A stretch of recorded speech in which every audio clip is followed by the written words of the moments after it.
Let's get more now on our top story and the proposed increases to public sector pay. Rishi Sunak has ruled out any rises in tax or borrowing to pay for them. So how might the uplifts be covered then? Well, earlier Kamali Melbourne spoke to Danny Blanchflower, a former member of the Bank of England Monetary Policy Committee and previous advisor to Jeremy Corbyn.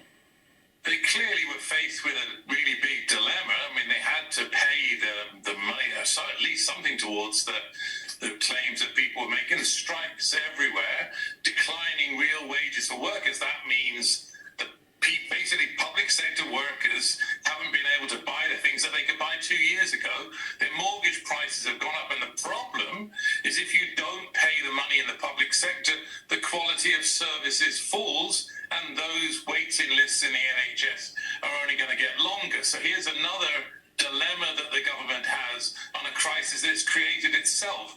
Inflation is not caused by workers asking for wage increases. That's the bottom line of it. And there's no evidence to suggest, when they claim it, that that's actually true. Professor Blanchflower, I'm glad you moved on to that, because I was going to ask you, and I know where you stand on it. You made it really clear in that answer. But explain to us in simple terms why you think that politicians, and not just politicians, but the Governor of the Bank of England, make that claim, but you think they're wrong. Well, the story over the last decade or so is that workers have actually seen declines in their living standards. If you look at, compared, let's say, to the start of the Great Recession in 2008, the average worker in the UK is 5% worse off than they were then. So the inflation that's arisen has nothing whatsoever to do with workers asking for more pay.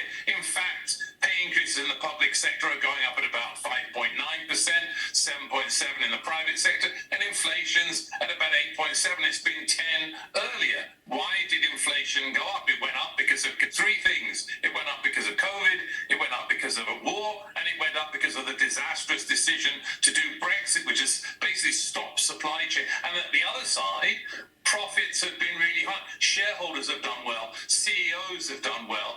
Banks have done well. It's interesting that Governor Bailey didn't stand up and say to the profit owners and to the shareholders, maybe you can swallow these increases because you've done so well over the last decade and workers haven't. So in a sense, this is class war, but it's obviously people are not impressed. Strikes are going to go on. But for the people listening, the quality of services declines. There's a thing called a market. The workers in the public sector aren't slaves. If you don't pay them enough, they'll leave. They'll go do something else. They'll go abroad like I did in 1989. So this is really, once again, an example of a government that has really no clue what to do about the economics. And I want to just move you on a little more now, if I can, Professor Blanchflower, because it's good to have your thoughts. Just on the economy more broadly, we've seen that, there's been potentially another increase coming in interest rates. We've seen what that's done to mortgages. But we've seen in the United States that their inflation rate is coming down, where they've been raising interest rates as well. They're not analogous, of course, but what can be learnt from monetary policy? Okay, go ahead. Well, you tell me then. Well, they are. I mean, the bottom line in the United States is that, as I expected, inflation yesterday plummeted, dropped from 4% to 3%. It's not probably going to drop as fast as that in the future. The question then is what makes the UK different? And it's really hard to come up with anything. I mean, so the US has been faced with the same big supply shock stories we just talked about. And what it's done is it hasn't gone into austerity.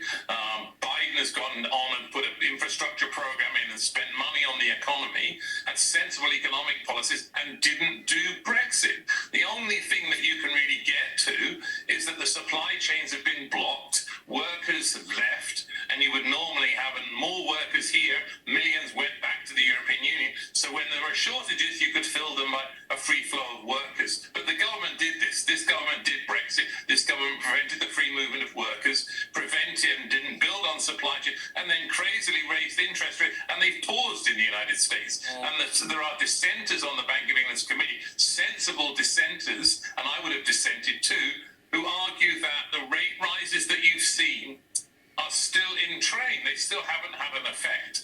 And what the government's planning on doing is not only keeping the wages of public sector workers down, it's going to try and create a recession. We've started to see the unemployment rate coming up. We started to see today some sort of decline in output. So this looks really like a disaster for a government that's going to have lots of disasters to play with. That's going to go to the election. The way, in a sense, you're going to fund this is by increasing taxes, particularly on wealthier groups and on people who've benefited so much over the last decade or so. But they don't seem to know what they're doing, and every day the news gets worse. And the contrast between the UK and the United States becomes apparent. Remember that the United States has paused and they have inflation at 3. The UK still continues to rise and has inflation at 8.7. And on any measure, the UK government doesn't look like it knows what it's doing, and the MPC looks lost.